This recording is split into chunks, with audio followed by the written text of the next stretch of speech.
John, here in April 2009, where are we with the sixth form project? Well, we're opening in September. We have an intake. It's a reasonably small intake in the first year for obvious reasons, but we're looking at about 50 to 60 students between the three schools. And so the curriculum's been devised. We're looking at now timetabling, and we should be up and running and implementing in September. So I'm really, really pleased. And does it have a USP? Does it have a unique selling point, so to speak? Yes, to some extent it does. I mean, the whole thing about post-16 provision is that it has to be diverse and it has to be tailored according to need. We're not in direct competition to Palmer's or Thurrock College. They're much larger institutions. In terms of Palmer's, it's a very highly regarded, very successful institution, as we know. It's a beacon college, and there's no way we should be in direct competition with them. We can complement what they're doing, but we can also offer, what is importantly here, the unique selling point is that it's a different environment. It isn't a new institution which kids go where it's a large institution catering for just post-16. This is, if you like, an extension of school. Some children need that more, should we say, slightly more costed environment than an open environment, a much more adult environment. They know the teachers that are teaching them, they've met those teachers previously, and it's almost like a continuation therefore, so it is somewhat different. Do you think there might be a return to the culture of the sixth form? Certainly as somebody educated in the 70s in Harlow, where every school had a sixth form, it seemed a much more natural thing to have. Do you think there might be a return? I think you've got to be careful in terms of economies of scale. I think there came a time when schools were hanging on to sixth forms which were palpably unviable.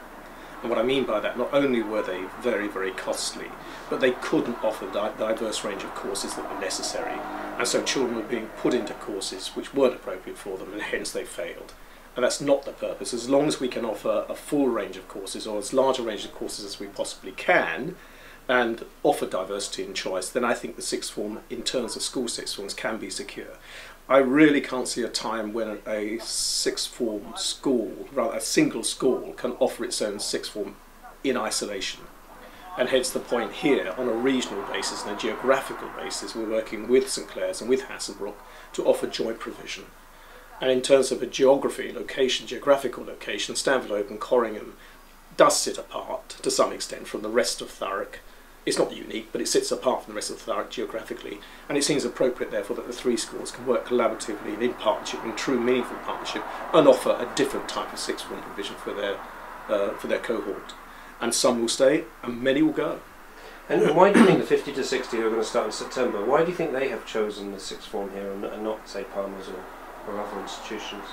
I think for the reasons that I sort of explained earlier. I think they're comfortable with the environment in which they know the teachers involved, they know some of their own friends, and I think they're going to settle into the work, which in some cases has already started, because all three schools have been fast-tracking to some extent. And so it's almost a continuation of some of the courses that they've been doing, not all, not exclusively all.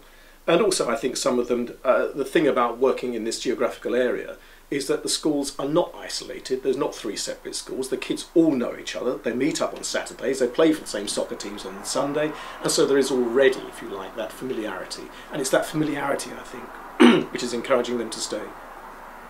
So on the subject of the collaboration, we at YourThurrock have interviewed nearly all the heads at the senior schools. How often do the heads actually meet, and what other evidence is there of, say, collaboration? Well, in terms of the sixth form, we meet regularly. We've appointed a director of sixth form between us, and so that person, Sue Weston, is already working very, very closely with the three heads. We meet on a 4-weekly, 6-weekly basis, depending on the need. And also we've set up now a collaborative governing body. And so the chairs of all the three governing bodies and another representative of the governing body now meet regularly with the three heads, and we thrash out policy and thrash out direction, strategic direction with that group.